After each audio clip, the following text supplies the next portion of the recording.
আসসালামু আলাইকুম বড় ভাই, শরীরটা ভালো? হেই বন্ধুরা, ওয়েলকাম ব্যাক। আইয়া পড়ছি আমি।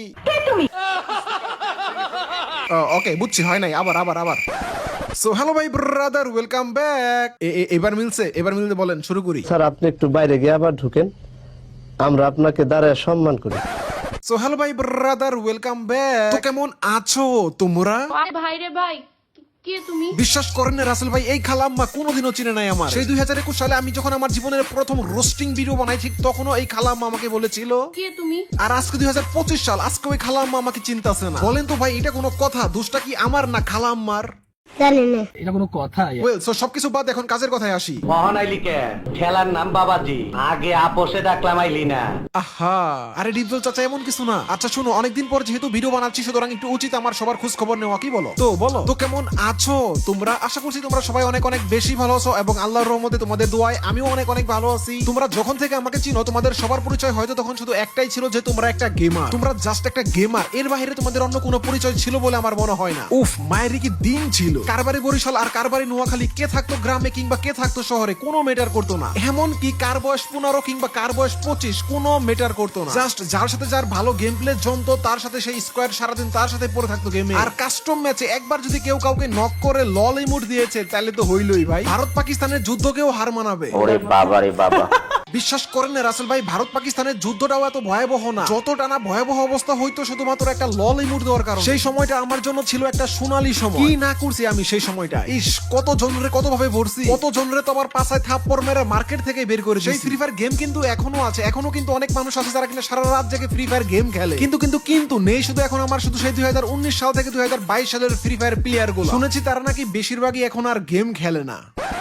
তাদের পরিচয় এখন আর গেমার না। তাদের ভিতরে কেউ হয়তো এখন আর দুনিয়াতে নেইও, কেউ হয়তো আবার বেঁচে থেকেও মরে আছে, কেউ আবার রয়েছে নিজের সকল ইচ্ছা স্বপ্ন মাটির নিচে চাপা দিয়ে নিজের পরিবারের দিকে তাকিয়ে তারা এখন বিদেশে পাড়ি জমিয়েছে। কেউ বা হয়তো একটা চাকরির জন্য এই পার থেকে সেই পার ঘুরে ঘুরে বেড়াচ্ছে, কিন্তু চাকরি আর হচ্ছে না। আবার কেউ হয়তো চাকরি পেয়েও গিয়েছে, এখন সে চাকরি নিয়ে ব্যস্ত। আর ওই যেই মেয়ে গেমার গুলো ছিল, তারা হয়তো এখন কারো না কারো সংসার করতেছে, কারো এখন আর গেম খেলার সময় নেই, সবাই সবার জীবন নিয়ে ব্যস্ত। কিন্তু আর এত ব্যস্ততার মাঝখানেও আমি চলে এসেছি তোমাদের মাঝে আবারও। এত ব্যস্ততার মাঝখানেও মানুষ যখন একটু অবসর সময় পায়, তখন তারা কি করে? কেউ হয়তো একটু ফেসবুক স্ক্রল করে, কিংবা কেউ হয়তো একটু টিকটক চালায়। বিশ্বাস করেন রাসেল ভাই, সেদিন আমি সকালবেলা ঘুম থেকে উঠে একটু ফেসবুকে ঢুকেছিলাম, আর সাথে সাথে আমি শুনতে পেলাম,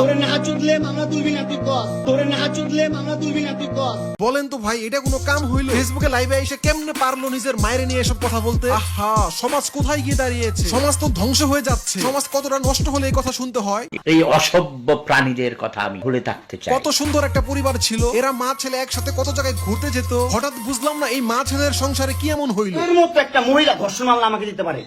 50 বছরের একটা মহিলা আমাকে ধর্ষণ মামলা দিচ্ছে, তাকে কিভাবে ধর্ষণ হয়?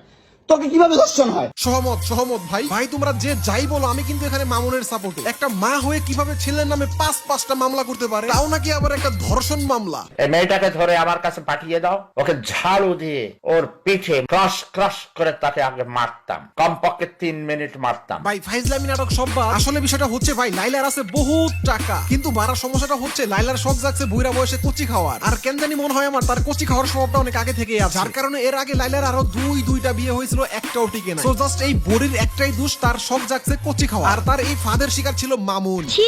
এভাবে প্রকাশ্যে কেউ কি এসব কথা বলে? এই টিকটকার লাইক স্টার মামুনের নাম হচ্ছে প্রিন্স মামুন। বেচারা যদিও বস্তিতে বসবাস করতো, কিন্তু তার শখ ছিল প্রিন্স হওয়ার। চলো মামুনের অতীত সম্পর্কে তোমাদেরকে হালকা একটু ধারণা দেই। এই পোলা আগে গ্রামের বিভিন্ন বিয়েতে গিয়ে নাচতো সামান্য কয়টা টাকার জন্য, আর পাশাপাশি করতো টিকটক। বেশ, খেলা তো ভাই এখান থেকেই শুরু। কচি মামুন টিকটকে কোমর ধুলায় নাচতো, আর চোখে পড়ে গেল লাইলা। আমার তো কেন জানি মনে হয় লাইলা যখন প্রথম মামুনকে দেখেই লাইলার হয়ে গিয়েছিল। ভাই এরপর আর কি, বাংলা সিনেমার কমন কাহিনী, শুধুমাত্র একটু উল্টা। বাংলা সিনেমাতে আমরা ঠিক যা দেখতাম, নায়িকা থাকতো অনেক বড় লোক, নায়ক থাকতো গরিব, ঠিক সেম কাহিনীটা এই লাইলা মামুনের সিনেমাতেও হয়েছে। যেই সিনেমাতে লাইলা হচ্ছে অনেক বড় লোক আর মামুন হচ্ছে ফকির নিচু। ব্যাস, এরপর আর কি, জমে গেল প্রেম। মামুন পড়ে গেল এমন একটা মেয়ের প্রেমে যে কিনা তার মায়ের থেকেও বড়। এইদিকে মামুন আর তার মায়ের ধান্দা ছিল লাইলাকে পটিয়ে তার টাকা পয়সা সম্পদ ভোগ করে এরপর লাইলাকে ছেড়ে দেওয়া। আর অন্যদিকে ভুস্কি মার্কা মহিলা লাইলার, তার ইচ্ছা ছিল শুধুমাত্র একটা কচি ছেলে খাওয়া। ভাই আমি বুঝি না, মানুষ কত বড় বকচুদ হলে নিজের মায়ের থেকেও বয়সে বড় তার সাথে প্রেম করে। আর এই লজ্জাহীন লাইলার কথা কি বলবো ভাই, ইতিহাসে এমন কোন স্টোরি আছে নাকি আমি জানিই না। এই জন্যই ভাই আমি আমার সেই পুরাতন ভিডিওগুলোতে সবসময় বলতাম যে ভাই পোলিও টিকা অনেক বেশি ইম্পর্টেন্ট। এই ভিডিওটা যারা যারা দেখতেছেন, আপনার যদি মনে হয় যে আপনার বাবা মা আপনাকে ছোটবেলায় পোলিও টিকা খাওয়ায় না, বিশ্বাস করেন রাসেল ভাই, আসলে এমন যদি হয় তাহলে বাংলাদেশের নেক্সট বকচোদ আপনি হতে যাচ্ছেন।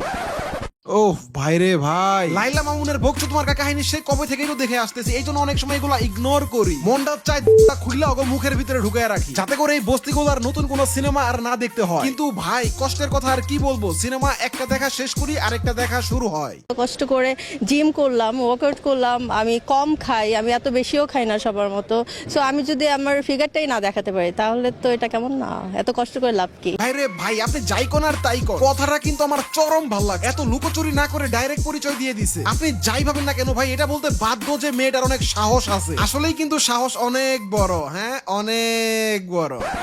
অনেকদিন পর যেহেতু ভিডিও বানাচ্ছি, বিশ্বাস করেন রাসেল ভাই মাথায় কিচ্ছু আসতেছে না। আর এইদিকে আপনারা যারা আমার সাবস্ক্রাইবার আছেন তারা তো আমার পিছনে উঠে পড়ে লাগছে। এত বছর ধরে এত চেষ্টা করলাম নিজেকে লুকায় রাখার, আর পারলাম না। ভাই বিশ্বাস করেন অনেক চেষ্টা করছি, তো এই জন্য আমিও চেষ্টা করতেছিলাম একটা ভরাভরি ভিডিও নিয়ে আসার জন্য, বাট পারতেছিলাম না। আমার অনেক অনেক খুব ইচ্ছা ছিল যে আমি অনেক সুন্দর একটা কামব্যাক করব, যে কামব্যাক দেখে সবাই সারপ্রাইজ হয়ে যাবে, কিন্তু সেটার কিছুই হয় নাই। কেন জানেন? আজ মানে যখন আমি ভিডিওটা বানাচ্ছি ঠিক আজকে ঠিক রাত 12টায় আমি টিকটকে ঢুকি, আর কেন জানি আমার সামনে এই ভিডিওটা চলে আসে। সো হ্যালো ভাই ব্রাদার, ওয়েলকাম ব্যাক অল্প কিছু সময়ের জন্য। তো তাড়াতাড়ি বলো কেমন আছো তোমরা? আশা করতেছি তোমরা সবাই অনেক অনেক অনেক ভালো আছো। কি ভাবতেছেন টিকটকের এই ভিডিওতে আমার প্রশংসা করেছে এই জন্য আমি ভিডিও বানাচ্ছি আজকে? এমন কিছুই না। আমি যখন এই ভিডিওটার কমেন্ট বক্সে যাই, কমেন্ট বক্সটা দেখার পর আমার চোখ দিয়ে একাই পানি চলে আসে। দ্যাটস ইট, আমি আর কিছুই ভাবিনি। একদম সোজা আমি বেড থেকে আমি টেবিলে এসে পড়েছি, এবং আমি আপনাদের কমেন্ট দেখে এতটাই ইমোশনাল হয়েছি যে আমি আর কিছুই ভাবি। আমি এটা বিন্দু পরিমাণের জন্য ভাবিনি যে আমার মাথায় কোনো কন্টেন্ট রেডি নাই, আমার কোনো স্ক্রিপ্ট নাই। আমার মাথায় শুধু এসেছে মানুষ আমাকে এত চাইতেছে, আমি কেন আসতেছি না। এত মানুষ আমাকে চাচ্ছে, কালকে যদি আমি মরে যাই তাহলে কি হবে? তো এই জন্য আমি আর দেরি করি নাই। কিসের কামব্যাকের মায়ের বা, আমার মাথায় যা আসছে আমি ভিডিওতে তাই বলছি। এন্ড এখন বাজে হচ্ছে রাত 4টা, এখন আমি এডিট করব এবং আমি সকালে ভিডিওটা আপলোড করব। সো আর বেশি কথা না বলে নিজের প্যান্টের নিচ থেকে হাতটা বের করে ভিডিওতে একটা লাইক মারো, কমেন্ট করে জানাও কেমন লাগলো। সো আজকের ভিডিও এ পর্যন্তই, দেখা হচ্ছে পরবর্তী কোনো ভিডিওতে। সে পর্যন্ত সবাই ভালো থাকবেন, সুস্থ থাকবেন, টাটা, আল্লাহ হাফেজ।